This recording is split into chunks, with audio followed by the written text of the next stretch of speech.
Sir, इस budget को सरकार ने मिडिल क्लास का बजट कहकर बताया और कहा कि ये मिडिल क्लास की सारी समस्याओं का हल है इस बजट में। तो सबसे पहले सर मैं मिडिल क्लास की चर्चा करना चाहूँगा, उसके बाद अपने भाषण के अन्य भागों पे जाता जाऊँगा। सर, पहली बात तो यह है कि सरकारें मिडिल क्लास को एक आत्मा रहित कंकाल समझती हैं जिसकी हड्डियों पे चढ़ के $5 ट्रिलियन इकोनॉमी बनाना चाहती हैं।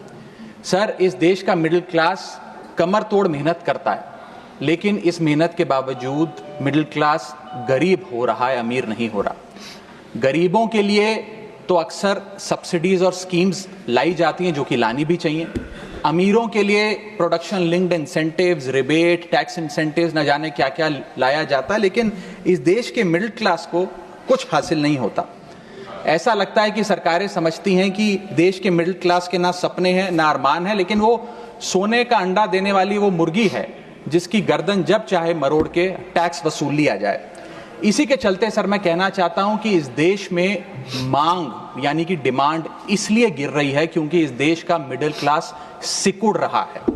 तमाम आंकड़े एफएमसीजी सेक्टर से लेके गाड़ी बेचने वाले कंपनियों की सेल्स के आप उठाकर देखेंगे तो वो आपको यही बताएंगे कि इस देश का मिडिल क्लास खर्च नहीं कर रहा, और खर्च इसलिए नहीं कर रहा क्योंकि उसकी जेब में आमदनी ही नहीं है।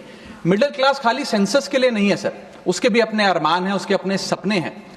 1989 में यूनाइटेड स्टेट्स ऑफ अमेरिका में एक पिक्चर बनी थी जिसका नाम था Honey I shrunk the kids. मुझे लगता है भारत देश में वर्ष 2025 में पिक्चर बननी चाहिए, honey I shrunk India's middle class.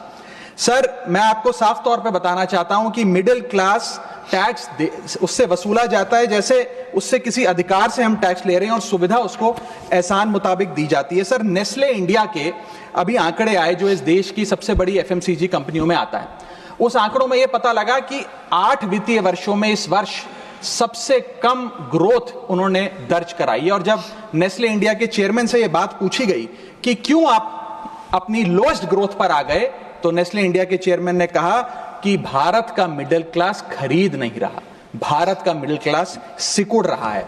मैं महंगी गाड़ी और महंगे मकानों की बात नहीं कर रहा सर, लेकिन सस्ती गाड़ी और सस्ते मकान जो मिडिल क्लास खरीदता है उनकी डिमांड घटती जा रही है, उसकी प्रोडक्शन घटती जा रही है, जिसका सीधा इंपैक्ट हमारी इकोनॉमी पर है। काफी चर्चा हुई सर सरकार द्वारा कि हम मिडिल क्लास के लिए 12 लाख की टैक्स रियायत लेकर आए। मैं सर बतौर चार्टर्ड अकाउंटेंट ये बताना चाहता हूं कि ना ही ये टैक्स एग्जेम्पशन है, ना ही ये टैक्स डिडक्शन है, ये एकमात्र टैक्स रिबेट है। इस रिबेट का स्वागत हम सब करते हैं, हम सबको खुशी हुई, लेकिन मैं आपको इन तीनों में फर्क बताना चाहता हूं और ये दिखाना चाहता हूं कि कैसे चोर दरवाजे से इंडियन मिडिल क्लास से अभी भी इनकम टैक्स वसूला जा रहा है। पहली चीज सर, ये इनकम टैक्स एग्जेम्पशन नहीं है।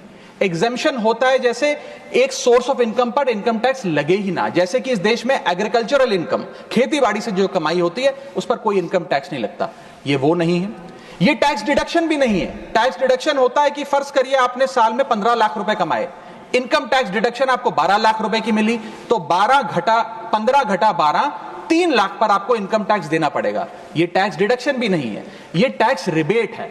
यानी कि 12 लाख तक अगर आपने पैसा कमाया साल में तो आपको इनकम टैक्स नहीं देना, लेकिन जैसे ही 12 लाख से ज्यादा, फर्ज करिए आपने 12 लाख 1,000 रुपए कमाया, तो पूरे 12 लाख 1,000 पे आपके स्लैब अनुसार आपसे इनकम टैक्स वसूला जाएगा। और दूसरी चीज, कैपिटल गेन्स पे, यानी कि अगर आप अपने कोई मकान बेचते हैं, सोना बेचते हैं, इक्विटीज बेचते हैं, शेयर्स बेचते हैं, उस पर जो कैपिटल गेन पे, मुनाफे पे लगता है टैक्स, वो इस 12 लाख की सीमा में नहीं आएगा, उस पे आपको अतिरिक्त टैक्स देना पड़ेगा।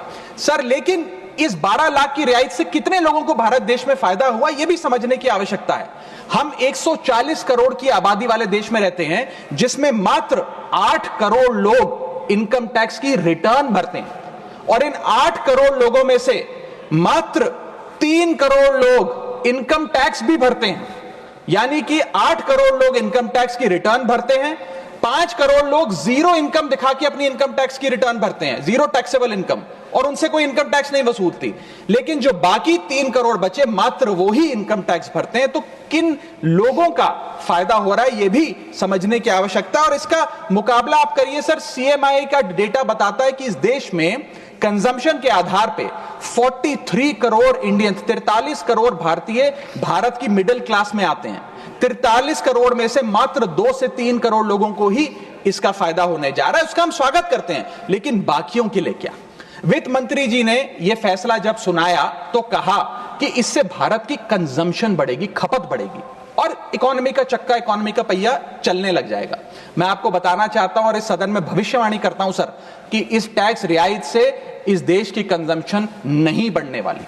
अगर आप वास्तव में इस देश की खपत यानी कि कंजम्पशन बढ़ाना चाहते हैं तो आपको इनकम टैक्स के साथ साथ जीएसटी नाम का टैक्स कम करना पड़ेगा, क्योंकि जीएसटी वो टैक्स है जो इस देश का अमीर से अमीर आदमी और गरीब से गरीब आदमी भी देता है। जब गरीब आदमी अपने घर में चूल्हा जलाने के लिए माचिस खरीदता है तो उस पर भी जीएसटी देता है, और अमीर आदमी जब सफर करने के लिए मर्सिडीज और बीएमडब्ल्यू खरीदता है उस पर भी जीएसटी देता है। जीएसटी वो लोग भी देते हैं जो इनकम टैक्स नहीं भरते, जीएसटी वो लोग भी देते हैं जिनको सरकार, उन 80 करोड़ भारतीयों को जिनको फ्री राशन देती है, जीएसटी उनसे भी वसूला जाता है। तो सही मायने में अगर आप भारत में खपत यानी कि कंजम्पशन को बढ़ाना चाहते हैं, इकोनॉमी रिवाइव करना चाहते हैं, तो आपको जीएसटी कम करना पड़ेगा और जीएसटी स्ट्रीमलाइन करना पड़ेगा। सर, मिडिल क्लास इस देश का सबसे देशभक्त क्लास है जो सबसे ज्यादा टैक्स देता है। और सर, जब नौकरी से लौटता हुआ साधारण पैंट शर्ट पहने मिडिल क्लास का आदमी मेट्रो की लाइन में खड़ा होता है तो उसे यह चिंता नहीं होती कि घर जाकर कौन सी पिक्चर देखूंगा या कौन सा पकवान खाऊंगा। उसे यह चिंता होती है कि मैं अगले हफ्ते अपने बच्चों की फीस कैसे भरूंगा, बाबूजी का ऑपरेशन कैसे कराऊंगा, या बड़े साल नौकरी कर ली, अब एक स्कूटी खरीद लेता हूं, लेकिन जब बाजार जाता है तो पता लगता है वो स्कूटी जो 4 लाख की जो 40,000 की मिलती थी वो अब 1 लाख रुपए की मिलने लगी, या वो ऑल्टो गाड़ी जो 3-3.5 लाख की मिलती थी अब 10 लाख रुपए की मिलने लगी। ये सच्चाई है सर, और इसलिए है क्योंकि सर सैलरी बढ़ती नहीं, बचत होती नहीं, सिर्फ और सिर्फ महंगाई बढ़ती है। और सर, मैं ये भी आपको बताना चाहूंगा, रिपोर्ट्स बताती है, इकोनॉमिक सर्वे ऑफ इंडिया बताता है कि सैलरी औसतन मात्र 3% बढ़ी है पिछले वित्तीय वर्ष में, जबकि food inflation 10%, health care inflation 15% और कंज्यूमर प्राइस इन्फ्लेशन और न जाने कितनी इन्फ्लेशन तो इनसे कहीं ज्यादा ऊपर आंकड़ों पर आज मंडरा रही है, लेकिन उसके मुकाबले सैलरी मात्र 3% बढ़ी है। सर, देश का मिडिल क्लास एक बहुत बड़े डेट ट्रैप में भी फंसने जा रहा है।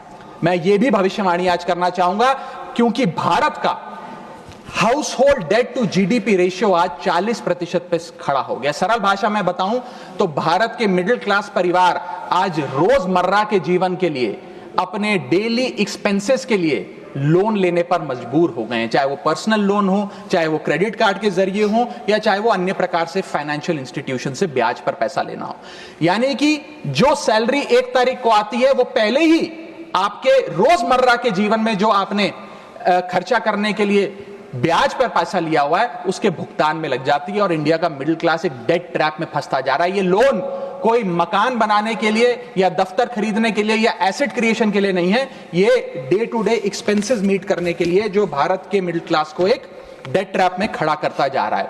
सर, सैलरी तो 7 तारीख को आती है महीने की, लेकिन 1 तारीख को मकान मालिक आ जाता है दरवाजे पे दरवाजा खटखटाने की किराया दो, और सारी उम्र काम करने के बाद एक मिडिल क्लास का आदमी सोचता है कि अंत में रिटायरमेंट के समय एक छोटा सा अपना मकान, जमीन खरीद के मकान बनाऊंगा।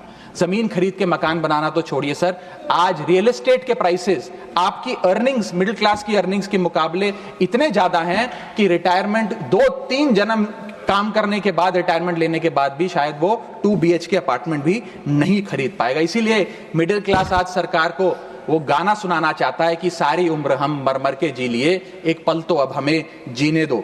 सच्चाई यह है सर कि मिडिल क्लास के घरों में जब कभी शादी का कार्ड आता है तो चिंता हो जाती है कि सगन में कितना पैसा देना पड़ेगा, और साथ ही साथ नया सूट सिलवाना पड़ेगा, ट्रेन का खर्चा हो जाएगा, एटसेट्रा।